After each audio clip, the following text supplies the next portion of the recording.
Hooters Road Trip for the original PlayStation might just be one of the worst games ever created for the PS1. Released on March 26, 2002, Hooters Road Trip was very late in the life cycle of the PlayStation. It came out to a very flat reception. Surprisingly, no one was lining up at GameStop to get their hands on a copy of Hooters Road Trip, as hard as that might be to believe. Scoring an aggregate of 22 out of 100 on Metacritic, EGM gave it a 4 out of 10, which was generous compared to Game Informer and GameSpot, which gave it both a 2 and a 2.5 respectively. Not even Maxim gave it a break, agreeing with EGM that it was only deserving of a 4 out of 10. Games Radar in 2017 also included the game on their 50 worst games of all time list, even though it did barely make the list, landing in at 49 out of 50.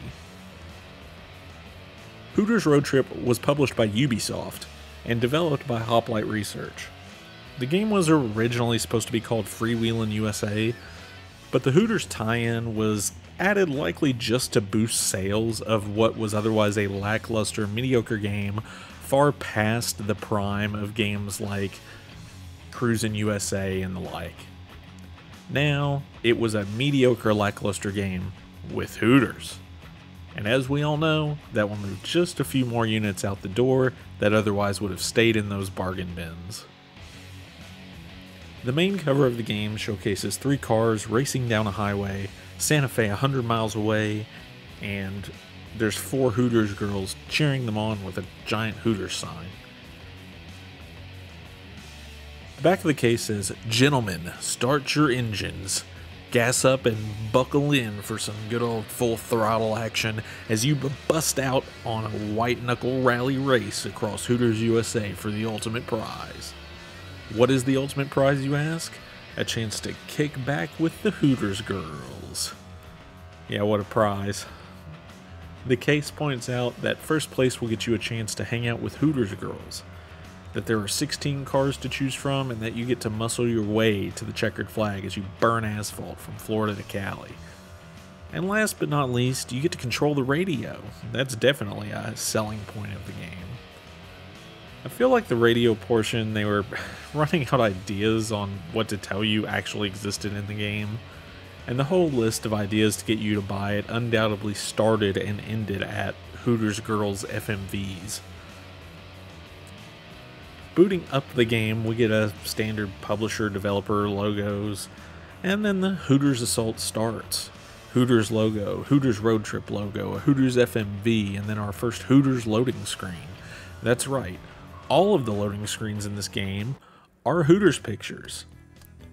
If this game had been made today, I'm sure booting it up would give you the option to DoorDash an order of Hooters direct to your door. The main menu gives us a few choices: map, play, memory card, music, records, and options. Map being literally just a screen that shows you the next road trip. The main gameplay of Hooters Road Trip is, of course, road trips.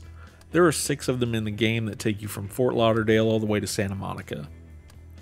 Each road trip gets progressively longer, and you will be driving in Florida a lot. Every single trip starts in Florida, so get used to the same first course over and over and over, because you will keep doing it over and over again. The game loves to send you to Jacksonville, and every single time you get the same FMV Hooters girl welcoming you to Jacksonville. Hey there! Welcome to Jacksonville.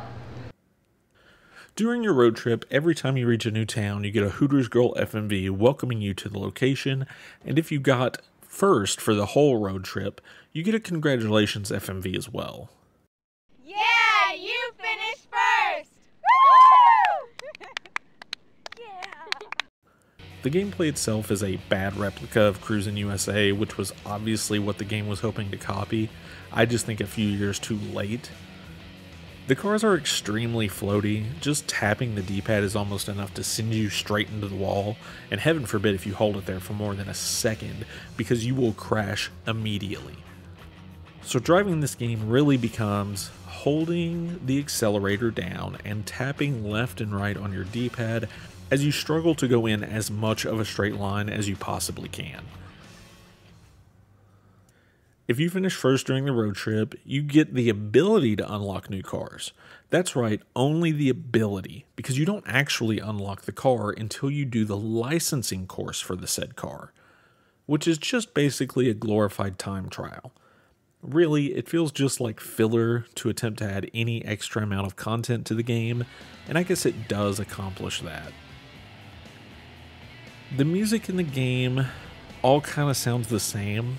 None of it really stood out to me, but it also wasn't terrible. It really is just background music and serves its purpose, as I never really noticed or was bothered by it. The FMV sections are really the only standout memorable part of the game, which is saying something since they were recorded without a separate microphone in 2002. So the people talking in them just sound extremely far away, and the volume is really low when they talk. Hi y'all, welcome to the Tar Heel State. You can do just about everything in the game in just a few hours, and unlike Cruisin' USA, the gameplay isn't fun enough or engaging to really want to return and play it again. The game does have a small speedrunning community. As of making this video, first and second place were just taken a few months ago, and it has 21 current runs spanning across 13 different players. And I just added myself to the board for laughs, because it's not very hard. You just need to do you just basically play the game in order. There you go. You can go speedrun Hooters Road Trip now. Ultimately, it is kind of a funny advertisement game that knew it wouldn't stand on its own two legs, so it shoehorned in the Hooters theme. I'm sure that did help it sell some copies, but it was always just a late life PS1 budget title. It ultimately isn't worth playing for any reason unless you just want to experience a bad, cheesy driving game from 2002. All of that being said though, I have actually played worse games.